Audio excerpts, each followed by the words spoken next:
Hello, welcome back to my channel. My name is Katie. In this video I'm going to be doing May's full face first impressions. So I'm going to be trying a whole bunch of new makeup on my face today. So as I've been doing in my first impressions lately, I'm going to test out the concealer first in my eye area to see what the coverage is like.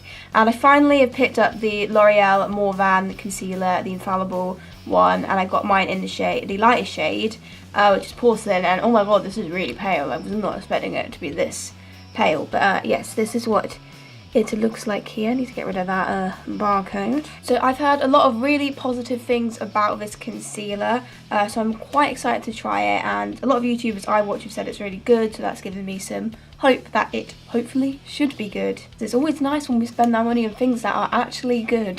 This is quite pale. I'm just going to swatch it on my neck for you.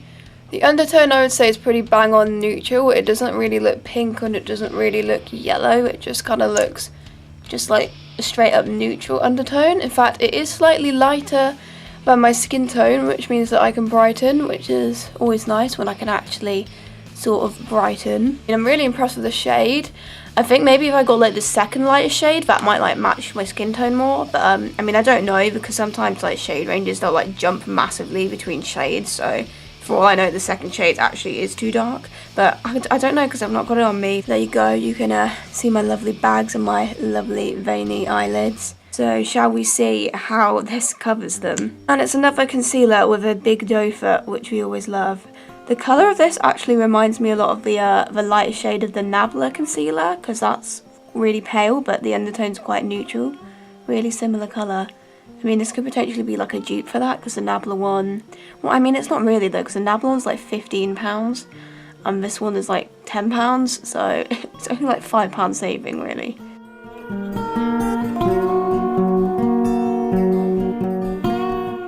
Alright, so that's my eyes side by side. Yeah, pretty nice coverage. I mean, I don't know, I feel like I was expecting maybe a little bit better coverage on this, but I mean, I still think it's pretty damn good coverage. It's just, it's not quite, you know, like my Jouer or my Too Faced coverage, but it's nice. If I'm being completely honest, I feel like this looks a little bit dry on my skin, and I do feel like it is settling into my like under eye lines and also like my eyelid lines quite a bit, which normally means that it's probably just going to look nicer over the top of foundation as opposed to on bare skin. I've been finding that a lot with concealers. Like, I'm not mad about how this looks just on my bare skin. I just feel like it looks a bit dry, but we'll see what it's like over the top of foundation. But I mean, the coverage is pretty good, I will give it that. Before eyeshadow palette, I got something really exciting. In my like favourite eyeshadows of 2018, I did mention that I wanted to get this palette this year. So this is from a brand called Certifeye. It's the Affinity 2 palette, which is like a new release. And it looks stunning. It's one of the most gorgeous eyeshadow palettes I've ever seen. Just look at this. Like, is that not the most beautiful thing ever? Like, you don't see colour schemes like this a lot in eyeshadow palettes, so shush.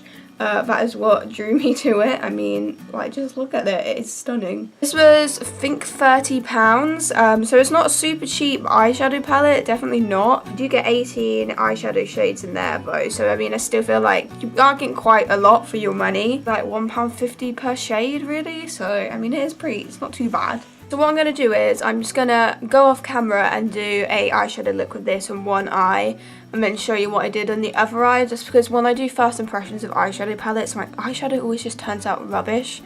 I think it's because I'm doing it on camera. So I'm going to go off camera and hopefully create something nice with this, and hopefully I'll be able to replicate it on camera. Right, God knows how long later, but we are back with an eyeshadow look. I did have to wipe it off and start again at one point because things were just going wrong, but I'm actually really happy with it now, really happy with the eyeshadows. Like, oh my god, this mint green in my crease I'm like in love with. I love the colour mint green, and I don't think I've ever had a mint green eyeshadow, and I just love that. That is nice. So let's try and recreate it on the other eye, shall we? So this eye has been concealed and set, and I started by using the shade called Schmail. I feel like I'm going to butcher the pronunciation of these. I think they're all like kind of Arabic names. This is super pigmented. I'm basically just popping this through the crease.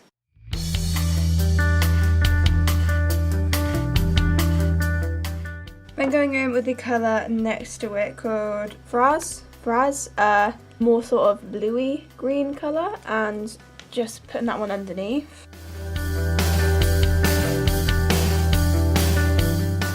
And I use the olivey shade called Alba, this one here, and again just go lower with that one.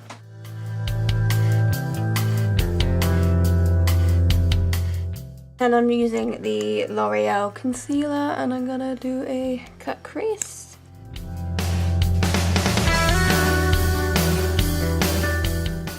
Then going in with this shade called Certifeye. It's like a glimmery white, and that's going in the inner part of the cut crease.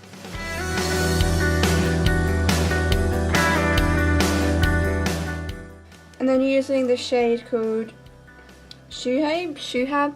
It's like a dark silver, but like a sort of holographic shade.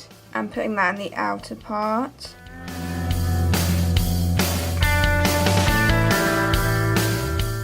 Then using this matte dark purple called Farid, and that one's going kind of through the crease.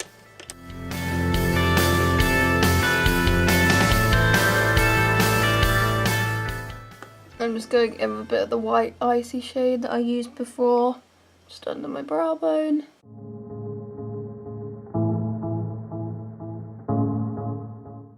Okay, well there you go, that is the eyeshadow. I am really impressed with the eyeshadows. I mean, like, I think you can tell that there's some pretty damn good pigmentation going on there. Everything seemed to blend well. Obviously there's still like loads of shades in here to play around with, so that is what I will be doing over the next few months. And any updated thoughts on it will be in my April-May makeup recap, which should be out in June. First impressions, I think this is a really nice eyeshadow palette, and like the colour scheme I absolutely adore, and I'm quite happy with how this eyeshadow's turned out. I like it. Did get 2 liquid liners this month. They're both from Bourjois. So the first one I got is their Liner Feature Ultra Black Felt Tip Eyeliner Slim from Bourjois, obviously, and it looks like this, and it is, you know, it's a felt tip liner with a very thin nib. And then the other one that I got, also from Bourjois, is their Liner Feature Ultra Black Felt Tip Eyeliner. I'm starting to think, is this the same thing? I think they might be the same thing, but this is like the slim version, and then this is the slightly thicker version. I don't know. I think what I'll do is I'll just do one on one eye and one on the other, so then that way I can test out both of them. So I'll start with the Liner Feature Ultra Black. This is the one that isn't a slim one. I'll do that on this eye, and I'm just gonna try and just do a little wing, and it's probably gonna go way out of hand.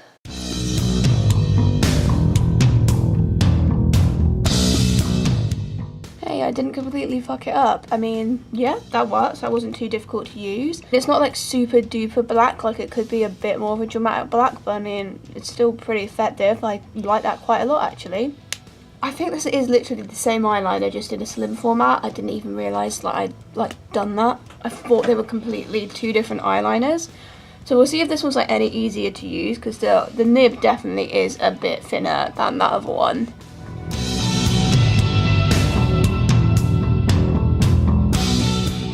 Okay, if I'm being honest, I actually think the first one that isn't the slim one's easier to use. Like, I think that one turned out better. This one I kind of made go a bit thicker than I wanted, but I still feel like overall it's a fine eyeliner, like it works. They're both like the same in terms of pigmentation, really. I think they're both pretty good eyeliners. I just think I found that the non-slim one was easier to use, which I feel like it should be the other way around. Like, the slim one should be easier to use, but I actually think that the one that wasn't the slim one was easier to use. Like, I'm happy with this wing more than I am with this one. This one just went a bit thicker. I mean, they're both pretty good though, like I will say. Like, I would use both of these. I think I'd just reach for the non-slim one more. For eyeliner in my waterline, I've got this one from Max Factor. This is the Max Factor Kohl Kajal Liner Automatic Pencil in 001 Black, and it is a automatic pencil. It is a twisty up one. And oh no, I just broke the end. Whoops. It swatches super creamy, and it seems really pigmented, so I'm just going to pop this in my top and bottom waterlines.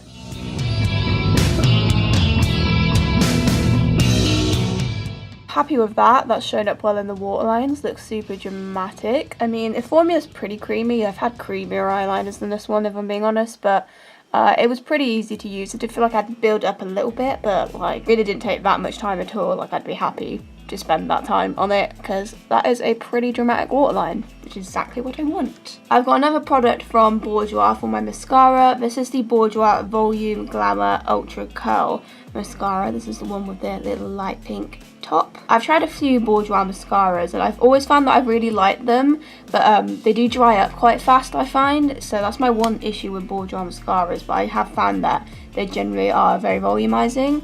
This one has got a curved wand. So I'm just going to go ahead and pop this one on my top lashes.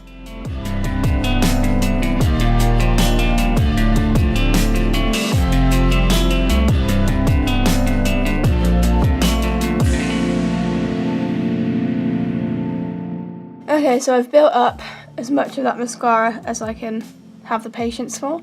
I mean, I think that was pretty good, but I mean, it just took a long time to get it to that point. Like, I feel like I was expecting a little bit more from this mascara, but I am happy with how it looks. Like, I definitely think I will get a lot of use out of it, because I feel like, again, this is a type of mascara that it will get a bit better the more I use it, but yeah, I'm a little bit underwhelmed, but I mean, at the same time, like, I don't dislike these lashes. I think there is some volume there, definitely. Alright, so let's come away from the eyes and go on to the base. I've got a primer from L'Oreal to try out. This is the L'Oreal Infallible Magic Essence Drops, which look like this. They do look super interesting and cool. So, don't know how much of this I need, but I'm just gonna do a few droplets on my face. Blend in with my fingers. Oh no.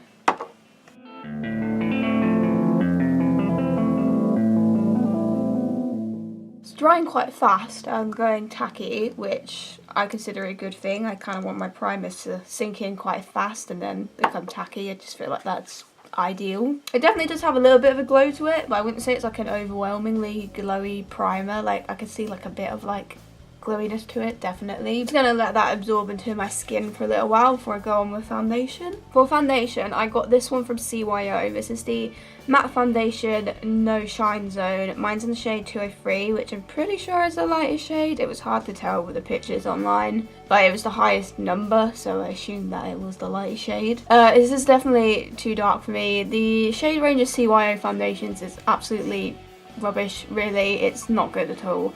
I think there's like about 9, maybe 8 shades of this foundation. Really not great, not a lot to choose from. Hopefully this brand will expand their shade ranges at some point, because so many other brands are starting to do it, so I feel like eventually they will all catch up to it, or at least I hope so. I'm going to have to use a bit of a white mixer with it, just because I definitely can't get away with this colour on its own. So I will mix it with a bit of my Gosh Mix and Fix colour drops. This is the lightening one. Let's do a little bit of a swatch on my neck just so you can see that this is definitely far too dark for me. It's just it's like really, this is like the colour that I like my bronzers to be. It's just really like kind of caramelly, the sort of colour. Like, it's definitely just too deep for me. Like, how is that the lightest shade? How? For all we know, that oxidizes, so if there is a lighter shade than this and anyone knows, please let me know. I think the shade 204 did look like it could potentially be lighter, but it was hard to tell online. Like, the whole shade system was just confusing to me. Okay, I've mixed it a bit lighter. It's still not perfect, but I don't want to put in too much white mixer. Otherwise it's going to be all white mixer and no foundation. And we actually want to test this foundation.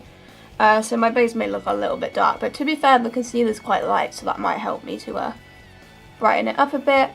So obviously I've tried the C.Y.O. their other foundation. The name of it is disappearing from my mind. Well, whatever it's called. I've tried that one and I do actually quite like that one quite a lot, so I thought I'd go for this one. And it's also had really good ratings on Boots. Like, I'm pretty sure it was like 5 stars. Like, all the ratings I think were 5 stars. I think this one is also a little bit cheaper than their other one as well.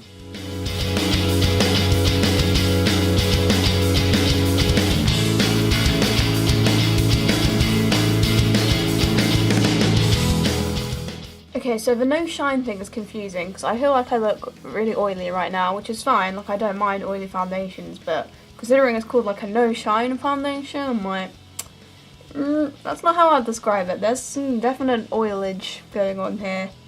I don't really mind because I have like normal combo skin, so to me it doesn't really matter if a foundation is quite oily. If anything, I would say my skin probably leans more dry than it does oily, so the colour is definitely an issue. Like it's still, even with the white mixer, like I'd probably have to put more white mixer in when I use this in the future, but it's very buttery looking. The finish is pretty nice. The coverage is pretty good actually. It's pretty decent, like a high medium coverage. I'm happy with the level of coverage that it gives, definitely. Yeah, I think I like this foundation. I can't see this becoming a new favourite or anything, but like it's nice enough, I guess. I'll have to keep using it and see. But I mean, from first impressions, I like it. It looks nice on my skin. It's definitely covered. Maybe we could fix the colour with a bit of this L'Oreal concealer, so we'll now see what this is like over the top of foundation. And as I was saying, it did seem a bit dry just on my bare skin, but because this foundation is quite oily, that should mean that it will look a bit nicer over the top. Yeah, you can definitely tell how much lighter this concealer is than the foundation. I'm just going to pop some of this under my eyes, on my nose, and on around my mouth and blemishes.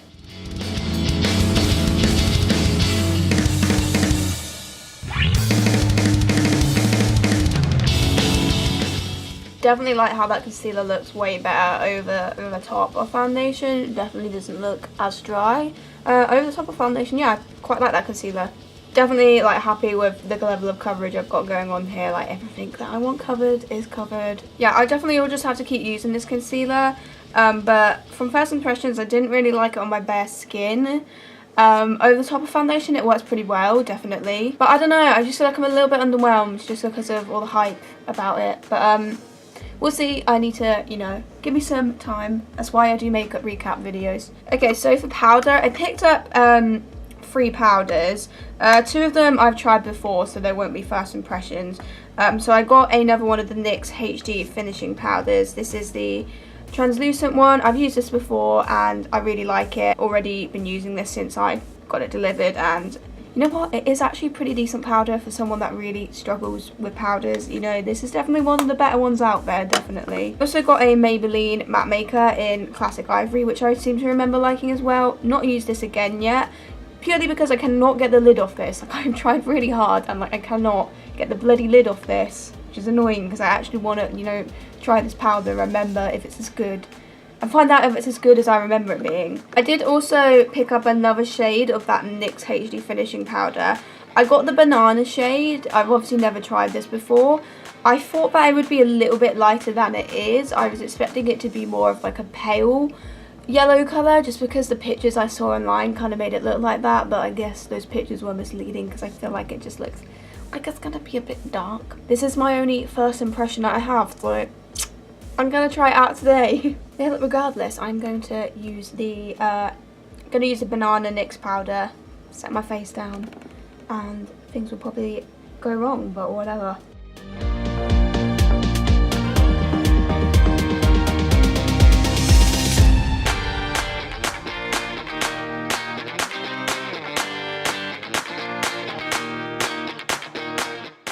It's hard to tell on this base because it was already too dark for me, but I think the powder probably is going to be too dark, but I will give it another go when I've got a paler base going on and get back to you on that one. I do really like the finish of these NYX powders. I think they're good. If this shade works for you, then that's great. They've also got a green one, which I don't know how that would work. Would that make my face green? I don't know. But I'm just going to probably stick with the translucent one for now, but I will give the banana one another go on a different base and see. Can't really say anything about this Maybelline one because I still can't get the lid off it. Okay, so for bronzer, I have this one from Maybelline. This is the Maybelline City Bronzer. I got mine in the shade Medium Warm 250. There are only 2 shades of this. At least in the UK, I think. I think there might be more in the US, I'm not sure. I thought this was going to be a good shade, but looking at it now, I feel like this might be a bit too deep for me, but we'll give it a go. We'll do some blending. We'll see if we can get it to work. Let's see what we can do here.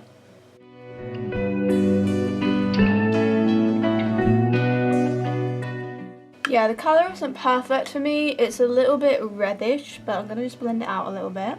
Okay, it blends out really well, and it has just added a nice bit of warmth to my face. It's not my ideal shade, if I'm honest, but it definitely works. The formula is pretty good. I don't hate it actually, like, it's alright. I didn't actually get a highlighter, I've just remembered, so just pop on a little bit of my Too Faced one from last month's first impressions. There wasn't really anything on Boots that was taking my fancy this month. This is the Too Faced Diamond Fire highlight, by the way. For eyebrows, I got this product from Revlon. This is a Revlon Brow Fantasy in dark brown. So this comes with a gel on one end and a pencil on the other. The gel has a wand like this. I really like the shape of this wand. I just wish that that was like half the length, and then that would be my perfect wand. So that's a little bit annoying, but maybe I'll get my scissors to it at some point, but we'll see how well it works. The colour looks fine, it's just a standard dark brown. And then the pencil looks like this. I normally prefer micro brow pencils, but we will see how this one works. I just start by using the gel because that's what I normally do. Just tap off any excess. There doesn't seem to be too much excess on the brush, which I really like. A lot of ones just pick up so much excess. There's like really barely any coming off compared to most ones. So we'll just run this through, see what it does.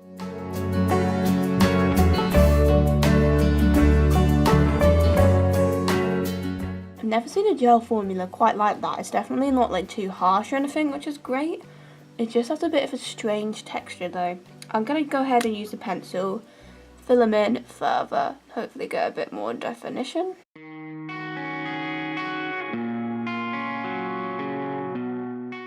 Don't know how I feel about these brows. I think this might be one of the occasions where I actually use the pencil then. The gel, I get the vibe with the gel that it's not really the sort of gel that you should use to fill in your whole brow. It's more so like a setter. That's the vibe I'm kind of getting from the formula of it. I don't feel like it worked great for just filling in my whole brow. Like, I feel like it's probably more of a setter thing. So I will in the future try it the other way around, see if I can get a better brow of it. Like, I don't hate these brows. Like, they're not too like drawn on or like sluggish, which I like, but at the same time they do still look a little bit messier than I would like them to. But I don't hate it. We'll have to try it out in a different way. So I'm going to go back to the eyeshadow palette and I'm going to go in with Schmel again, the minty green colour, and pop that under my lower lash line.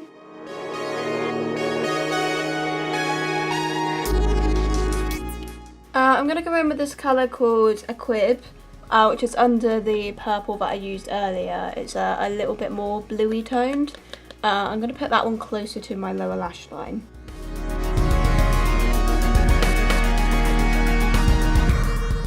Then going back in with the white shade in my inner corner.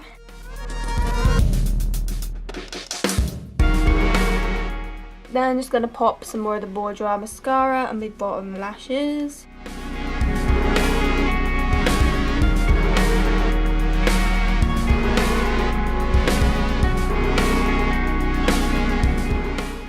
So we finished off with a lip product. This is from Max Factor. This is their, I don't know what the actual name of the lipstick is, but it just says Matte 05 Nude on the bottom of it. And shockingly, I got a nude bullet lip. This one's got a more sort of like rosy tone, so it's a little bit deeper than your standard nude. Obviously depending on what your skin tone is. These had good reviews, so I thought I'd just get one. Why not? And it was like buy one, get one half price on Max Factor.